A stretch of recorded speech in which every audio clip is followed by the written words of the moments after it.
کیے ہیں، جس نے اپنی اطاعت کو اپنی رضا و خوشنودی کا باعث اور اپنی رضا کو جنت کے حصول کا ذریعہ بنایا، اور جس نے اہل ایمان کو اپنی عبادت کی توفیق عطا فرمائی، جس کے نتیجے میں انہوں نے اپنی لذتوں اور خواہشوں کو تج دیا اور اس کی رضا اور خوشنودی کو ترجیح دی۔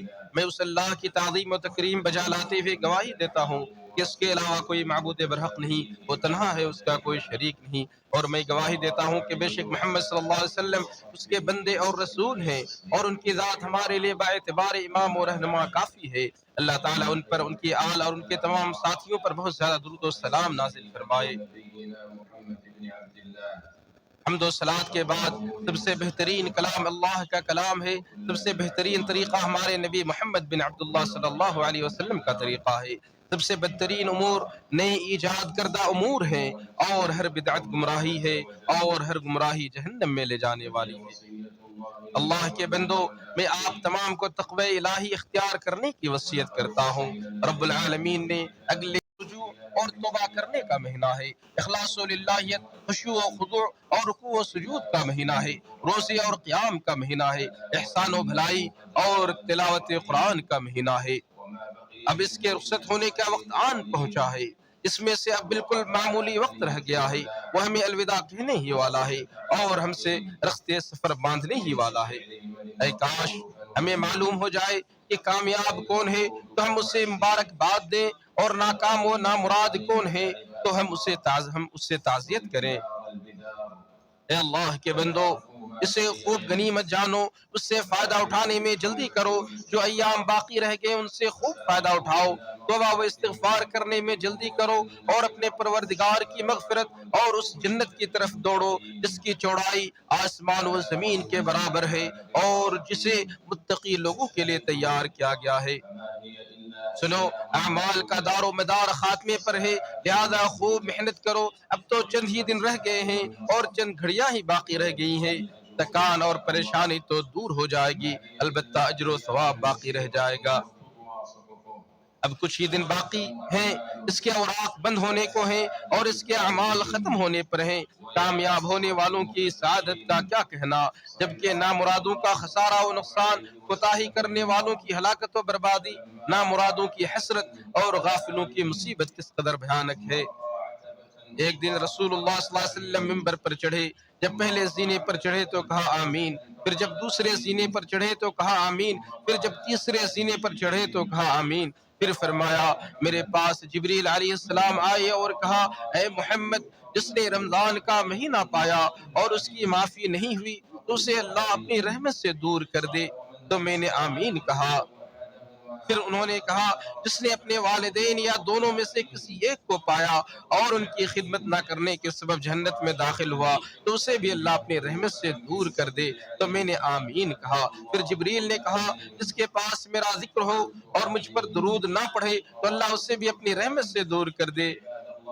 جبریل نے کہا آمین کہو، تو میں نے آمین کہا۔ صحیح ابن حبان۔ اللہ کے بندو، آپ لوگ بڑی عظمت والے ایام اور بہت ہی فضیلت والے اوقات سے گزر رہے ہیں، لہذا انہیں قیل و قال، غفلت و سستی اور لہو و لعب میں ضائع نہ کریں، اور نہ ہی موبائل اور سوشل میڈیا کے کثرت استعمال میں برباد کریں۔ اپنے اوقات کو غنیمت جانیں، اپنے اوقات کو نماز، ذکر و اذکار، تلاوت قرآن، توبہ و استغفار، دعا اور گریہ وزاری میں لگائیں۔ سنو، خیر و نیکی کی راہیں بہت زیادہ ہیں، لہذا ان پر چلنے والے کہاں ہیں؟ ان کے دروازے ہمیں ارشاد باری تعالیٰ ہے اے ایمان والو، رکوع سجدہ کرتے رہو اور اپنے پروردگار کی عبادت میں لگے رہو اور نیک کام کرتے رہو تاکہ تم کامیاب ہو جاؤ۔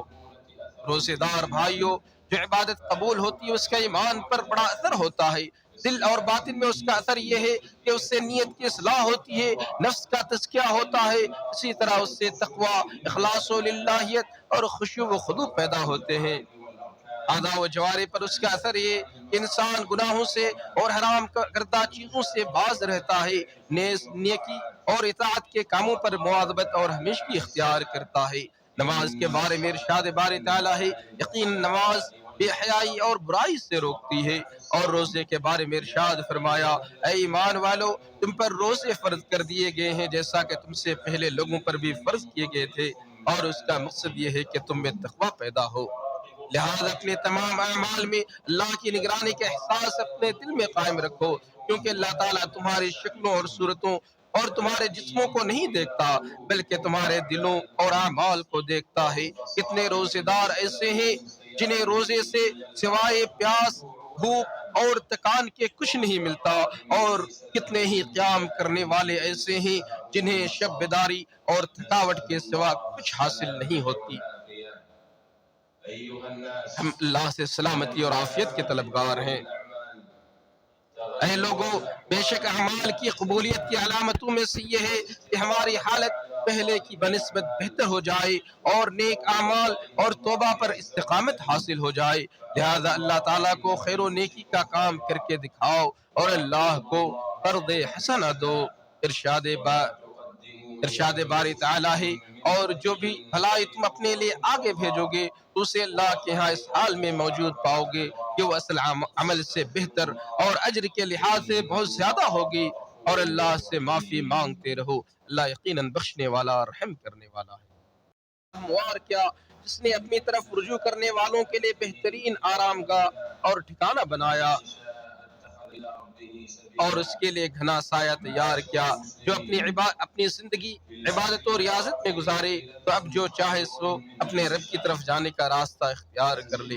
مسلمانوں، آخری عشرے میں ایک رات ایسی ہے جو 1000 مہینوں سے بہتر ہے۔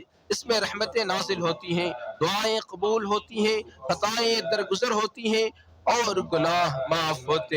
اس رات میں رب کے سامنے گریہ وزاری کرو، اس کی تلاش میں کوشش کرنے والا خالی ہاتھ نہیں لوٹے گا، اور اللہ رب العالمین تو بڑا فضل و کرم والا ہے۔ اس رات کو آخری عشرے کی تمام راتوں میں تلاش کیا جائے، خاص کر طاق راتوں میں۔ اب تو بہت ہی کم ایام باقی رہ گئے ہیں، اور یاد رہے کہ تمہارے سامنے 27 کی رات ہے جس کے شب قدر ہونے کی سب سے زیادہ امید ہے۔ ابی بن کعب رضی اللہ عنہ شب قدر کی رات کے بارے میں فرماتے ہیں، قسم ہے اس رب کی جس کے سوا کوئی معبود برحق نہیں، بلا شبہ وہ رات رمضان ہی میں ہے۔ بلا استثناء انہوں نے قسم کھاتے ہوئے کہا، اللہ کی قسم مجھے بالیقین معلوم ہے کہ وہ کون سی رات ہے۔ یہ وہ رات ہے جس میں نبی صلی اللہ علیہ وسلم نے ہمیں قیام کرنے کا حکم دیا ہے، اور وہ 27 کی رات ہے، اور اس رات کی علامت یہ ہے کہ اس کی صبح سورج صاف شفاف طلوع ہوتا ہے اور اس میں شعاعیں نہیں ہوتی ہیں۔ اس حدیث کو امام مسلم نے روایت کیا ہے، اور ابن عمر رضی اللہ عنہ سے مروی ہے کہ رسول اللہ صلی اللہ علیہ وسلم نے فرمایا، جو شب قدر کو تلاش کرنا چاہے اسے چاہیے کہ وہ 27 کی رات میں تلاشے، اور فرمایا اس کو 27 کی رات میں تلاشو، یعنی شب قدر کو۔ اس حدیث کو امام احمد نے روایت کیا ہے۔ اس رات میں قیام اللیل کا خاص اہتمام کرو، اس کی تلاش و جستجو میں محنت و مشقت کرو، اس کو پانے کا حریص بنو، اور اس میں اپنے رب سے گریہ وزاری کرو۔ لوگوں، اللہ رب العالمین نے اس ماہ کے اختتام پر زکوٰۃ الفطر کو مشروع قرار دیا۔